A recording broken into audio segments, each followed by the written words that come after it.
The Shark Deck.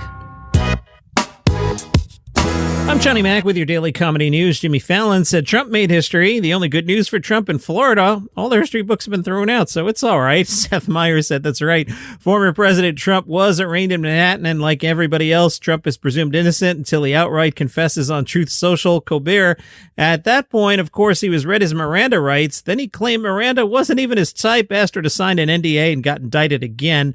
The late-night host thought Trump looked sad. Roy Wood Jr., finally getting a chance to host The Daily Show, said, "Look at how sad Trump looks. My man looks like somebody told him his dog died or that Mike Pence is still alive." Fallon, he looks like he's watching another table at Applebee's get their food first. Looks like he had to sit through unskippable ads on YouTube. He looks like Ben Affleck at the Grammys. Hey, great news. Bobcat Goldthwait is coming out with his first album in decades, says the press release. Now that confuses me because in 2012, Bobcat Goldthwait released a compilation of jokes called You Don't Look the Same Either, and it came out on album because I know I've been playing it on Slacker Turned Live 1 for a long time. 2012, hey, I was still at SiriusXM playing it there. So I'm wondering, is this an actual album? You know, like if Taylor Swift puts out Folklore, that's an album, not a Netflix special. Bruce Springsteen's Born in the USA, that's an album, not a Netflix special. The stuff Dave Chappelle does, the stuff that Jim Gaffigan does, those are Netflix specials. You can put them on vinyl if you want, but I know a comedy album when I see one. So I'm guessing Bobcat Goldthwait's new thing is just an album, which means I've got your back to be the Grammy of the Year for Comedy Album, because I'm a snob and I think it should be an album, not a Netflix special. Anyway, it is called Soldier for Christ. The album is a mix of personal stories never told, along with observations and reflections revealing the warm-hearted punk rock human behind the wild 1980s persona. A self-described VHS comic in a TikTok world, Bobcat shares stories about everything from childhood, family, and old friendships to touring with Nirvana and aging. The album will be out on April 26th. You can pre-order it now. He's also going to celebrate the release at Lincoln Lodge in Chicago. That's where Soldier for Christ was recorded.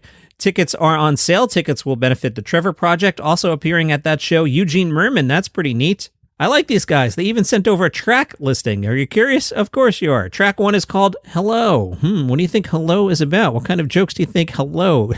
Track 2, Old Bob Behavior. Then next it says My Name is Robert Goldthwait. Balloon on a Grave, Cigars, Nuns, and Viagra. Cowboy Colonoscopy. Now we're up to track 7, F These Guys. Then UFOs, opening for Nirvana. Don't Repeat This Story, FUAARP, Check Your Oil, Nickelback's manager is a penis, I Met Grover, My Big Brother, Robin and I, Do the Voice in all caps, Swimming Towards the Shark, Track 19 bonus, Intro, Track 20 bonus, I'm in Love with a Duck, Track 21 bonus, The Vigilante Nun.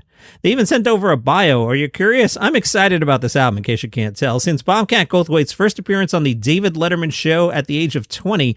Now, it says the David Letterman Show. Does that mean Bobcat was on the daytime one? That's pretty awesome. Bobcat has gone on to maintain a thriving career as a writer, director, actor, voice actor, and stand-up comedian. As a comedian, Bobcat has starred in numerous HBO/Showtime specials, performed in venues all over the world, and even went on tours, and I'm going to read this next sentence verbatim, and even went on tour as an opening act for The Nirvana. Yes, it says The Nirvana. All right. Well known for his roles in Scrooged with Bill Murray and Zed in the Police Academy franchise, Goldthwait has gone on to become a well-respected award-winning director. Then a bunch of stuff about his directorial credits.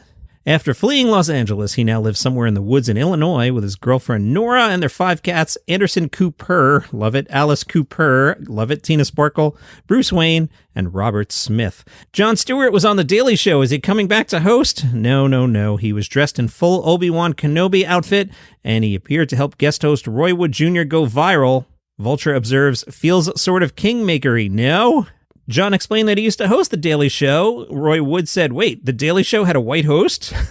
Look, Johnny Mac, you can hate on Adam Sandler comedies as much as you want. You could sit there in your stupid basement recording your dumb podcast saying Adam Sandler's movies are terrible, but Netflix says Murder Mysteries 2 debut was the second biggest opening weekend for a comedy film on Netflix. It was watched by 42 million households in the first 3 days post-release. That's slightly more people than listen to this podcast. I will give you that, Adam. According to Netflix, Murder Mystery 2 accumulated 64.4 million hours streamed over its debut weekend.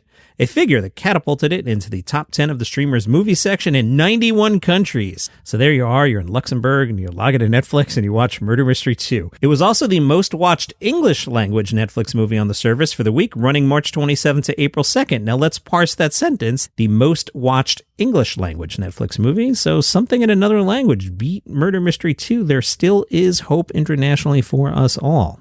Good job, people who speak different language. Hey, remember last week I told you Trevor Noah was going to host one of those Amazon LOL last one laughing things? Well, Graham Norton's going to host one. He's doing the Irish one.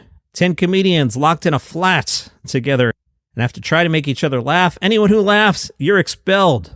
The Irish version will shoot in Dublin this spring, and it will air next year in all 240 countries where Prime Video is available.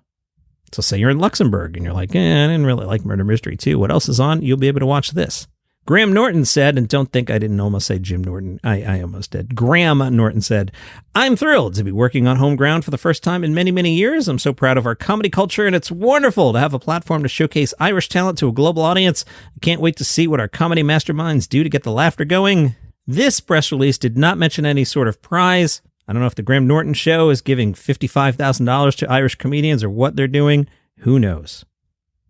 If you like what I do here, you can go to buymeacoffee.com/dailycomedynews and you can throw some money in the tip jar. You know who did that? Kara Wood. You know Kara, with the whole Power of the Streak woman that's guilting me into running. Hey, Kara, I just got back from a 3.3-mile run. That's 5 days in a row in case you're counting.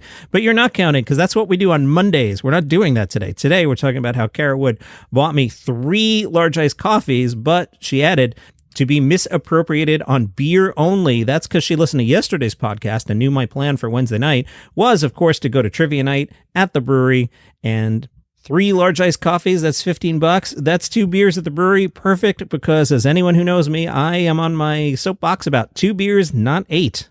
2 beers during a 3.5-hour trivia game? Perfect. 8 beers? What are you doing? Kara Wood, thank you for going to buymeacoffee.com/dailycomedynews. Kevin Hart said, I'm 43, so I hope I got a little bit of time left. I definitely want to go out while I'm on top, but I'm finding new fun, like in the space of interviewing and podcasts. That's something that's evergreen. Like, I've actually interviewed a lot of people. I'm also artist-friendly. I don't believe in the space of sabotaging talent. I amplify talent. So coming on any platform of mine is about celebrating you and what you've done in your world of success. And I don't do any prep, no pre-interviews. Now here's what we're talking about. Here's the marketing promo. I don't do any of that stuff. Come on my show and we're just going to talk. One talent that he says he amplified is Dwayne "The Rock" Johnson. That's right. He said, well, his career was over. He needed help. So what did he do? Called the old K-Hart. I came on board and changed that man's life. By the way, you're welcome. You're welcome, because we know the truth. Before me, you had that stupid movie Tooth Fairy.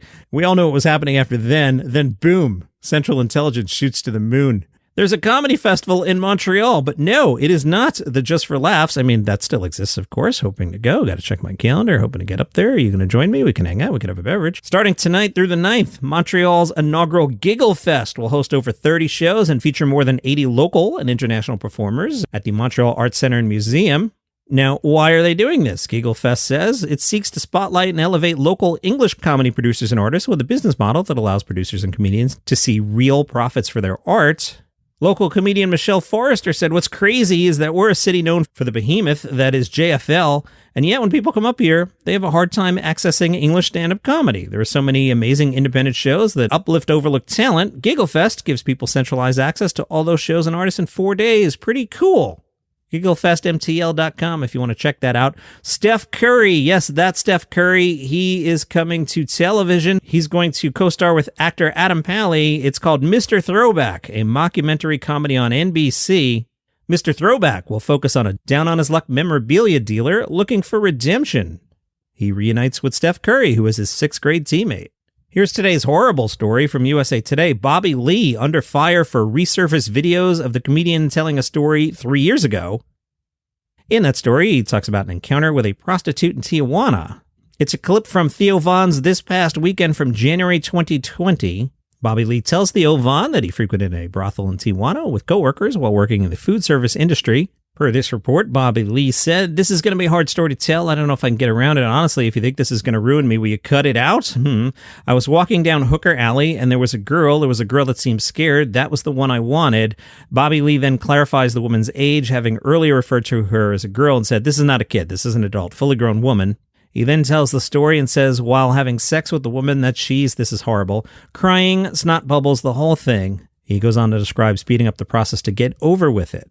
Another clip from the podcast Tiger Belly Clips has also surfaced. He tells the same story of desiring a, quote, girl facing the wall, the one that doesn't want to be there.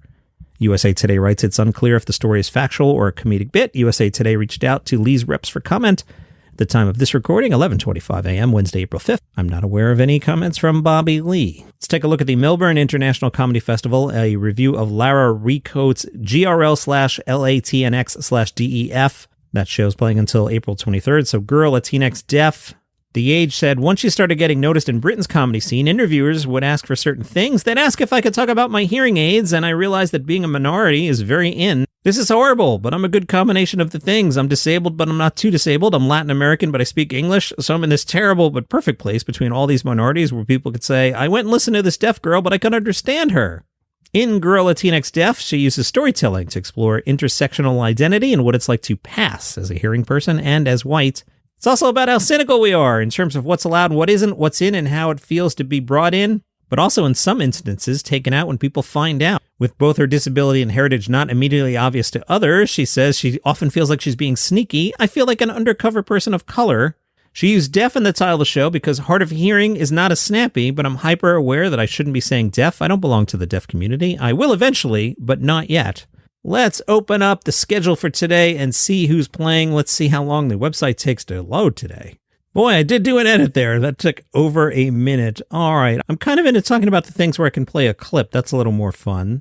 So I'm taking a look at Friday's lineup at the International Comedy Festival because, again, if you're in Melbourne, by the time you're hearing this, it's already Friday, even though in New York City, it's Thursday. Yeah, a lot of time zones in between there. All right, how about Carmen Guetta in Carmenacha a Corona Infused Disco Barbecue? What? Carmen Guetta the Cougar has left the hubby and Brighton Bay mansion on a mission to achieve social media celebrity. Serving up so much more than fish and chips and Corona batter, Carmen fuses high-energy clown routines, impeccable opera serenades, and a diva menu you had no idea you needed. Is it cabaret? Is it a catwalk? Is it a cooking show? Is it a game show? Is it everything anyone could ever want at Toilet Block 107? Yes, it is, my friends. That sounds really fun. This cougar escapes, darling. I've got the jewelry. Don't worry about the house. It'll take care of itself. I'm out of here. Freedom. I'm going. I'm gone. I'm not your property. I'm not your property. This is not your ring. These are not your bottles. This is not your house. Alrighty, that was a little different. How about the racist immigrants? Oh my, what's this? An hour of unabashed comedy that'll leave you crying with laughter and questioning everything you knew about immigrants and cultures as it attempts to break all stereotypes. A review from a Chinese proverb says you will come out feeling a lot less racist than when you went in. 5 stars. Let's do a clip, right? Yes. Picking up women for men of my kind is really hard, right? Like it's really hard, because apparently women only like this accent when I'm offering them cheap deals from Vodafone. That sounds fun. A lot of the audio was a little subpar, so that's why the short clip there. One more. Let's see.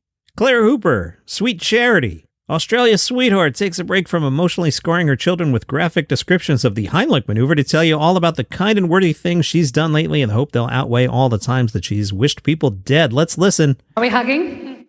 Are we? No, we're not. No. You know, that's one of those questions where if you're not sure of the answer, just don't ask. You know those questions like, are you going to eat that? Will you marry me? And are we hugging? No. In the last couple of years, it's been possible to be friends with someone for months and still not have seen the inside of their house. Friends with someone for months and not know who's better.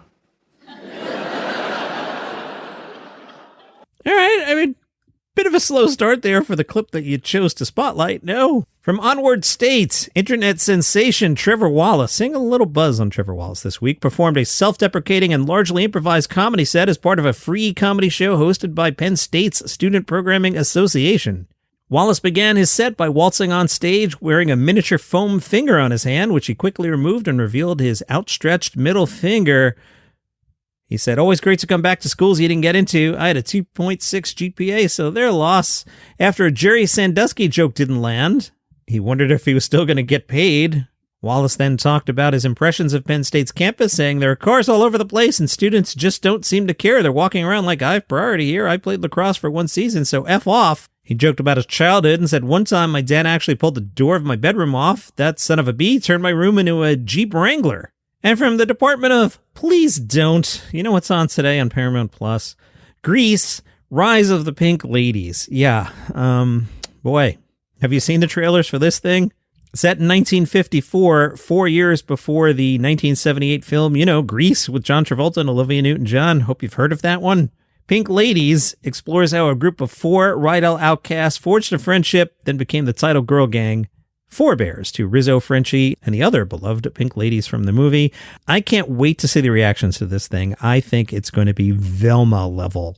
That is your comedy news for today. Follow the show for free on Apple Podcasts, Spotify, YouTube, wherever you get your shows, and I'll see you tomorrow. All right, here's the pitch.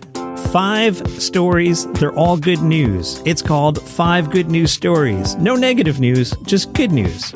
Nice, easy way to start your day. Hopefully a smile. Hi, I'm Johnny Mac, host of 5 Good News Stories. You get the premise? There's 5 stories, and they're all good news. It's the number 5 Good News Stories. 5 Good News Stories. Follow the show wherever you get your podcasts.